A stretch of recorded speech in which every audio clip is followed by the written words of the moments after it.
चन्दनद्रवदिग्नाङ्गी चाम्बेये कुसुमप्रिया कुशला कोमलाकारा कुरुकुण्डलाकुलेश्वरी कुलकुण्डालया कौलमार्गतत्परसेविता कुमारगणनादाम्बा दुष्टिर्पुष्टिर्मतिद्रुतिः అమ్మవారి యొక్క అద్భుతమైన అనుగ్రహాన్ని పొందాలి అంటే ఒక సాంప్రదాయబద్ధంగా గురువులు మనకి ఉపదేశించినటువంటి మంత్ర సాధన జాగ్రత్తగా చేసుకోవాలి. మంత్రము పరమార్థ స్థితిని ఇవ్వడమే కాకుండా జీవితాన్ని కాపాడుతూ మన మీద ఆధారపడే వాళ్ళని, మనం ఎవరి మీద ఆధారపడుతున్నాం వాళ్ళని, మన ప్రాపంచికంలో ఉండే ప్రతి సకల జీవరాశులని, మనుషులని కూడా కాపాడేటువంటి శక్తి లభ్యము. అది అనాదిగా వస్తున్నటువంటి విషయం, ఇప్పుడు కొత్తగా వచ్చేవి కాదు. మనం కొత్తగా నేర్చుకుని కొత్తగా చూసి కొత్తగా చెప్పేవన్నీ కాదు, అన్నీ పాతవే. ఎవరి నోటింటే ఏది వచ్చినా కూడా అది ఆల్రెడీ నిధిగా ఉంది. ఆ నిధిని పట్టుకొచ్చి ప్రపంచంలో ఉన్న చైతన్యాన్నంతా కూడా విరివిగా పంచడానికి ఒక పీఠార్చన చేసినా, ఒక దేవాలయ అర్చన చేసినా, లేదో తత్వాన్ని పరమార్థాన్ని ప్రవచన రూపంలో చెప్పిన మహనీయులైన పీఠాధిపతులు, మన భారతదేశంలో ఉండేటువంటి షడామనాయ పీఠాల్లో ఉండే పీఠాధిపతులైన వారి యొక్క అనుభూతిని, వారికి అనుగ్రహం పొందేటువంటి మార్గాన్ని మనకి మంత్రం ద్వారా తెలియపరుస్తూ ఉంటారు. కానీ నిస్సీమ మహిమ, అమ్మవారి యొక్క మహిమను తెలుసుకోవాలి అంటే ఒక 1000 జపము, 5000 జపము, 10,000 జపము చేస్తే ఆవిడ అనుగ్రహం పొందక సంశయంలో ఉండిపోతూ ఉంటాం. అనుగ్రహం పొందేనండి, ఏమో నాకేం అనిపించలేదండి, ఇలాగ అనుకుంటూ ఉంటాం. కానీ 10,000 సార్లు జపం చేస్తే మనం మానసికంగా కానీ శారీరకంగా కానీ మనసులో ఉండేటువంటి బుద్ధి దేశించాలన్నీ కూడా అమ్మ దగ్గర ఎన్నిసార్లు ఉన్నాయి అదొక్కడాన్ని మనం వేసుకోవాలి. నిజంగా 10,000 సార్లు అమ్మ దగ్గర ఉండడానికి చేసే ప్రయత్నం చేస్తే 10,000 యొక్క శక్తి అపారంగా మనకు లభ్యమవుతుంది. గురువులు కూడా అదే చెప్పారు. అంచేత మనస్సుని పరిపూర్ణంగా ఒక స్థితికి తీసుకొచ్చి మనం చేసుకునేటువంటి ఆసనం దగ్గర నుంచి, జపమాల దగ్గర నుంచి, చెప్పిన న్యాసాల దగ్గర నుండి, దిగ్బంధనం చేసిన దగ్గర నుండి కూడా జాగ్రత్తగా అనుష్ఠానం చేస్తే గురువు తప్పకుండా చెప్పిన మార్గంలో మనం నిలబడి తీరుతాం, అందులో సందేహమే లేదు.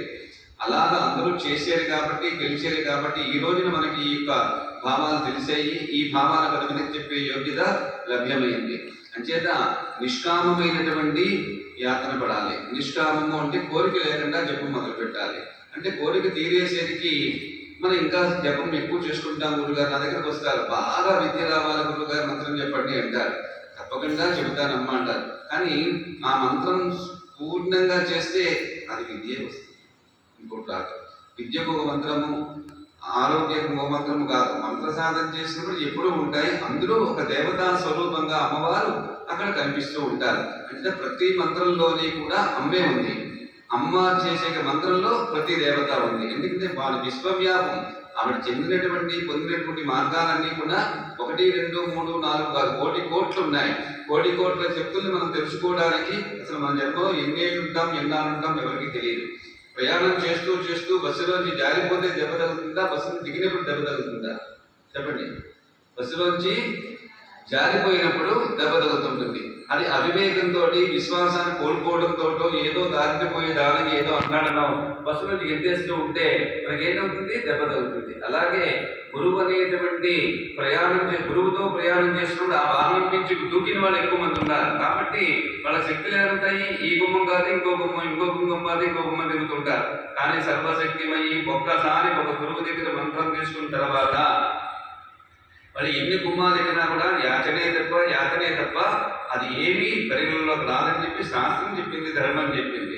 అంచేత అలా చేస్తున్నప్పుడు మంత్ర సాధన ఎక్కడ మనకి యోగ్యత ఇస్తుందో చెప్పండి. అంచేత విద్యార్థి దశ నుండి, అంటే అందుకే మనకి 8వ సంవత్సరం ఉపనయనం చేసి గురువుల దగ్గర పెట్టి మంచి వాక్యాలు సాంప్రదాయాన్ని నిలబెట్టడానికి, కూర్చోవడానికి వాటికి మంత్రాలు కాదు. జీవితంలో నిలబడడానికి సాధన చేయడానికి కావలసిన మనార్థాన్ని పరికరాన్ని సాధనా సామగ్రిని గురువులు మనకు తెలియపరుస్తూ ఉంటారు. అంచేత ఈ విద్యను ఎవరైతే చులకనగా చూస్తారో, ఎవరైతే అపారమైన నిందలు వేస్తారో వారికి ఎటువంటి జన్మ వస్తుందో కూడా గురువులు చెప్పారు. అంచేత మనం చెయ్యలేకపోయినా అమ్మేమనుకోదు, కానీ చేసిన వాళ్ళని నిందించకూడదు, చేసే విధానాన్ని నిందించకూడదు. అందరూ కూడా శ్రీ విద్యా ఉపాసకులందరూ కూడా దేవతా స్వరూపంగా భావించాలి. మనం చులకనగా చూడటం వల్ల, ఆ చులకనగా చూసే వారి యొక్క మాటలు వినడం వల్ల, ఆ చులకనగా చూసే కొత్తగా వస్తున్న వీడియోలు పెడుతుంటారు, చులకనగా అవన్నీ మనం చూడటం కూడా దోషాలే. అంచేత మనం చేసేటువంటి ఇవన్నీ వెళ్ళే అంతే ఎవరికి సెక్యూరిటీ లేకుండా పోయింది. ముఖ్యంగా స్త్రీ అనేటువంటి భావంతో ఉండే పిల్లలకి సెక్యూరిటీ లేదు. కాబట్టి ఇవన్నీ అపారమైన తప్పులు చేస్తూ వెళ్ళిపోతున్నాం. కాబట్టి కొంతమందైనా మనం ఈ మార్గంలో ఉన్నాం కాబట్టి ఈ మంత్ర సాధన చేస్తే మన ప్రాంతాన్ని రక్షించుకుంటూ వస్తే ఆ ప్రాంతం ఎందుకు రక్షింపబడిందో తెలుసుకుంటే చాలా మంది సాంప్రదాయాన్ని అన్వేషిస్తారు, అనుగ్రహించేటువంటి దైవాన్ని పాదాలు పట్టుకుంటారు. అంటే మంత్రము చాలా గొప్పమైంది. గురువుని పరదైపడి గురువు గారి యొక్క అనుగ్రహాన్ని పొంది ఆ గురుదేవత ద్వారా సహస్రారాం భుజారూఢ సుధాతారాభివర్షిణి కటిల్లత సమృద్ధి షట్చక్ర ఉపర సంస్థిత మహాశక్తి కుండలని విసదంతుతనీయసి చెప్పి ఇలా చెప్పుకుంటూ వెళ్ళిపోతుంటే ఆ ఆనందదాయకమైన లలితా సహస్రంలో అమ్మవారి యొక్క లాస్యాన్ని చూసి, ఆనందాన్ని చూసి, చిత్కళలు, ఆనందగలలు, ప్రేమగలలు చూసి మనం మోహితమైపోతుంటాం. అమ్మ నీకంటే గొప్పదాన్ని ఊహించుకోలేకపోతున్నాను, నీకంటే గొప్పదైనటువంటి ఏదైనా ఇంకోటి ఉందా అంటే అది ఏమీ లేదు. ప్రపంచాన్ని శాసిస్తున్నది నువ్వు, సృష్టిని శాసిస్తున్నది నువ్వు మాత్రమే. కాబట్టి నువ్వు ఉన్నావని ధైర్యంతో నేను ముందుకు వెళ్తున్నాను అనుకుంటూ మన ఇంట్లో బయటకు వచ్చిన తర్వాత అమ్మవారు మా ఇంట్లో ఉండిపోయింది కాబట్టి నా భయం వేస్తుంది. కానీ అమ్మవారు మన ఇంట్లో కాదు, ఒంట్లో ఉండాలి. అమ్మవారి ఇంట్లో కాదు ఉండవలసింది. అమ్మవారు ఎక్కడ ఉండాలి? ఒంట్లో ఉండాలి. ఒంట్లో ఉండాలంటే ఎందుకుంటే ఆవిడకి ఏం కావాలి? పీచు మిఠాయి కావాలా, లడ్డూలు కావాలా? ఆవిడ కావాల్సింది మంత్ర సాధన కావాలి. మంత్ర సాధన ఎక్కడ జరుగుతుందో ఆవిడ అక్కడే ఉంటుంది. అంచేత నమ త్రిపుర సుందరి హృదయదేవి శిరోదేవి శిఖాదేవి కవచదేవి నేత్రదేవి అస్త్రదేవి కామేశ్వరి భగవాను నిత్యగంగి అని పిలుస్తూ ఉంటే ఆ దేవతలు వసిన్యాది వాగ్దేవతలతో సరిగ్గా అందరూ కూడా గొప్పలం దగ్గరికి బిందు వరకు కూడా సహస్రారాముజ అందరు దేవతలు వచ్చేసి ఆనంద పరవశమైపోయి సుధాపాత్ర మన పాత్రలోని ఆ ఆనందమైన అమృతాన్ని పోస్తూ ఉంటే ప్రతి జీవి ఎలా మోక్షాన్ని పొందగలడో, ఎలా జ్ఞానాన్ని సంపాదించగలడో, ఎలా భక్తిని పెంచుకోగలడో, ఎలా తాను సంపాదించిన మంత్రశక్తిని ప్రపంచానికి ఎలా దారపోయారో అంతయు కూడా గురువు ద్వారా సంకేతాలు వస్తాయి. అటువంటి దివ్యశక్తులు మనకు లభ్యమవ్వాలి అంటే మనం చేసే ప్రయత్నము సఫలీకృతంగా ఉండాలి అంటే అద్భుతమైనటువంటి దారిని ఎంచుకోవాలి. దారిలోనే మనం ఉండాలి, అమ్మవారి దరిదిగ్గా ఉండాలి. అటువంటిది శ్రీ లలితా సహస్రం, అటువంటిది కక్కమాల, అటువంటిది త్రిశక్తి, అటువంటిది సౌందర్యలహరి, అటువంటిది శివానంద లహరి. ఇవన్నీ కూడా గురువు ద్వారా తెలుసుకోవాలి, చక్కగా పఠనం చేయాలి. ఆ పఠనం చేస్తున్నప్పుడు స్థూల సూక్ష్మ కారణ మహాకారణ దేహాలు కేవలం పూర్తిగా దాని మీదే ఏకీకృతం చేయాలి. మన దృష్టి, మన వృత్తి, మన జ్ఞానము, మన చిత్తము అంతా కూడా ఆ పదాల మీదే, ఆ పరమార్థం మీదే ఏకంగా ఉంచితే తప్పకుండా సత్ఫలితాలు పొందుతాయి. అటువంటి ఫలితాలు పొందినప్పుడు మాత్రమే ఇటువంటి ఘోరమైనటువంటి తప్పిదాలని అరికట్టడానికి తగినటువంటి అవకాశం కలుగుతుంది. ఎంతమంది ప్రజానీకం ఈ రోజున బాధపడుతున్నారు. తిండికి బాధపడేవాళ్ళు, పంటలు లేక బాధపడేవాళ్ళు, డబ్బు హీనమై బాధపడేవాళ్ళు, అనారోగ్యం బాధపడేవాళ్ళు, పిల్లలకు బాధపడేవాళ్ళు, విద్యలోటి బాధపడేవాళ్ళు, ఇలాగ మనం చూస్తూ ఉంటే, వింటూ ఉంటే 100 మంది బాగున్నారు అంటే 1000 మంది బాగులేదని వింటున్నాం. సదా మనం 1000 మందిని ఒక్కసారి ఒక్కొక్కరి మార్చే శక్తి వస్తే తప్పకుండా మనందరం మళ్ళీ మంచి రోజుల్లోకి వెళ్ళిపోతూ ఉంటాం. అంచేత ఆ సాధనకి మీరందరూ కూడా కలిసినట్టుగా ఇటువంటి ఆశ్రయాన్ని జాగ్రత్తగా చూసుకోవాలి. అంతేగాని ఎవరి దృష్టిలో ఏదో పడ్డామని చెప్పి వాళ్ళు తీసుకుని బాగా చేసి వాళ్ళకి ఏమీ రాదు. అలా చెప్పి వాళ్ళే బాధపడతారు తప్ప ఈ ఎవరి గురించి ఇప్పుడు వాళ్ళు బాధపడరు. కానీ ఒక దేవాలయాన్ని కానీ, ఒక దేవతని కానీ, దేవతని అనుష్ఠానం చేసే గురువుని కానీ, గురువు దగ్గర ఉండే శిష్య బృందాన్ని కానీ, శిష్యుల ద్వారా పొందేటువంటి భక్తుల్ని కానీ ఏమి పదాలన్నా సరే అవన్నీ తప్పకుండా శూలాల వల్లే గుచ్చుకుంటాయి. అది మనం గుచ్చుకోకపోయినా మన తరం వల్ల గుచ్చుకుంటుంది. అంచేత మనం చేసిన పాపాలు వాళ్ళ శిక్ష అనుభవించేటువంటి స్థితి మనం ఎప్పుడు తీర్చురాకుండా ప్రపంచమంతా ఒకే మాట మీద ఉండి, ప్రపంచమంతా ఒకే భావంతో ఉండి, ప్రపంచమంతా కూడా రాజసం ఏదైతే ఉందో రాజరాజేశ్వరి శ్యామలాదేవి ఆ దేవతని హాయిగా ఆరాధించి తరిస్తే తప్పకుండా సుఖాలే మనకు కలుగుతాయి.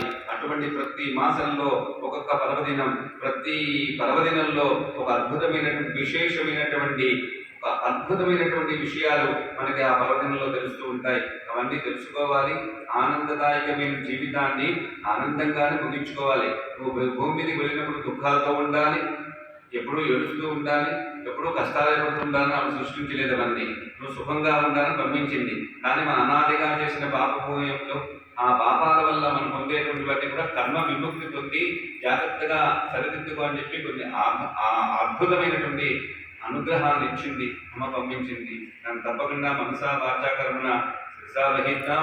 తప్పకుండా ముందుకు వెళ్ళేటువంటి ప్రయత్నాన్ని ఎక్కువగా చేద్దాం. అందరం సుఖంగా ఉండాలి అనే కోరికలో తప్పలేదు. అందరూ సుఖంగా ఉండాలి, ఏంటి కావాలో కోరుకోవాలి. అది తెలుసుకున్నప్పుడే మానవుడు పునీతుడు అవుతాడు. మానవుడు చేసే ప్రతి పనిలోనూ కూడా 10 మంది రక్షింపబడుతూ ఉంటారు.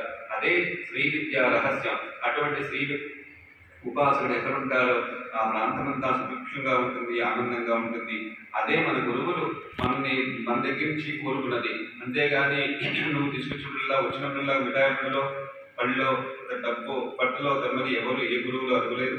ప్రతి గురువు కూడా నువ్వు సంపాదించిన మంత్రసాధనని ఆ దేవతా రూపంలో ఉండేటువంటి ఆలయ ప్రాంగణంలోకి వెళ్ళి ఆ మంత్రసాధన అక్కడ విడిచిపెట్టి ఆనందాన్ని పొంది సుఖంగా సౌఖ్యంగా నేనే కాకుండా నాతో పాటు ఉన్న వాళ్ళందరినీ కూడా చక్కగా జాత తీసుకుని తరిస్తానమ్మా అని చెప్పి ప్రాధాయపడినప్పుడే నిజమైన భక్తి, నిజమైన యోగ్యత, నిజమైన జ్ఞానము, నిజమైనటువంటి పూజ అని గురువులు సంతోషిస్తారు. సర్వం శ్రీ పరదేవతా సమర్పిస్తారు.